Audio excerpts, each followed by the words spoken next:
প্রতিমন্ত্রী নুরুল হক নূরের খবর আছে। সারা জীবন তোর পিছনে লাগে থাকবো, তোর শান্তিতে থাকতে দেবো না। তোর পিছনে কি করতে এটা তুই জানিসও না। দেখবি বেশি দিন না, অল্প কয়েকদিনের মধ্যে দেখবি সারা দেশের মানুষ দেখবে তুই কারে খেপাইছিস, তুই এটা চিনতে পারিস নাই। তোর ঘরের মধ্যে ঢুকে তোর ঘরের খবর নিয়ে আসবো, চিনিস আমারে, অপেক্ষা কর।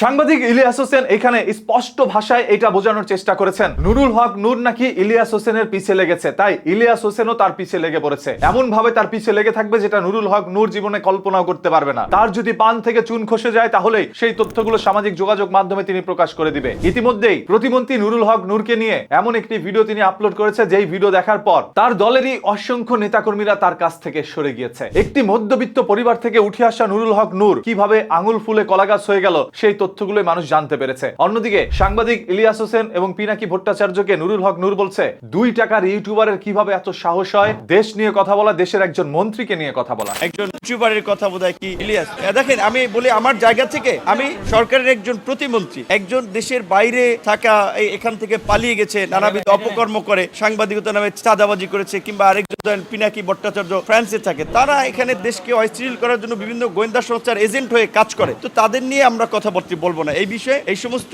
অপপ্রচার চালিয়ে জনগণকে তারা বিভ্রান্ত করতে পারবে না। আর এটা আসলে কথা বলার মতো উপযুক্ত বিষয় না, এগুলো আমরা ইগনোর করি। হ্যাঁ, আগে তিনি মন্ত্রী ছিল না, আগে একজন সাধারণ মানুষ ছিল বা কলেজের ভিপি ছিল, তখন তাকে নিয়ে যা খুশি তাই বলতে পেরেছেন। কোন রাজনৈতিক দলের যদি মনের মধ্যে কোনো ক্ষোভ থাকতো, সেই ক্ষোভ মেটাতো নুরুল হক নূরের উপরে। একটা সময় নুরুল হক নূর তার পিঠের মধ্যে ছালা বেঁধে রাখতো, কারণ কখন কোন নেতার মন খারাপ হয়ে যায় আর তাকে এসে উত্তম মাধ্যম দেয় সেটার জন্য তিনি সবসময় প্রস্তুত থাকতেন। আজকে সেই ব্যক্তিটি একজন মন্ত্রী হয়েছেন, আর এইটা দেখে আর যে যাই বলুক আমি কিন্তু তার পক্ষে। মধ্যবিত্ত নিম্নবিত্ত পরিবার থেকে উঠে আসা নুরুল হক নূর কিভাবে তার জীবনটা এত দূরে এগিয়ে নিয়ে গিয়েছে, কতটা সংগ্রাম করেছে, সেই তথ্যগুলোই সাংবাদিক ইলিয়াস হোসেনের ভিডিওর মধ্যে আপনারা দেখতে পেরেছেন। এতে করে তার কিন্তু বরঞ্চ ভালোই হয়েছে, মানুষ শিখতে পেরেছে যে নিম্নবিত্ত পরিবারের মধ্যে জন্মগ্রহণ করলেই যে জীবনে কিছু করা যায় না, বিষয়টা এরকম না। সেই ঘর থেকে এসেও একদিন মন্ত্রী হওয়া যায়। সর্বশেষ এই যে সাংবাদিক ইলিয়াস হোসেন যেভাবে তার পিছে লেগেছে, এতে করে নুরুল হক নূরের অবস্থা কি হতে পারে সেটা আপনারা একটু কমেন্ট করে জানায়। একটা সময় রাশেদ খান ও নুরুল হক নূরকে মানুষ অনেক পছন্দ করতে, ভালোবাসতো। আজ সেই ভালোবাসার জায়গাগুলো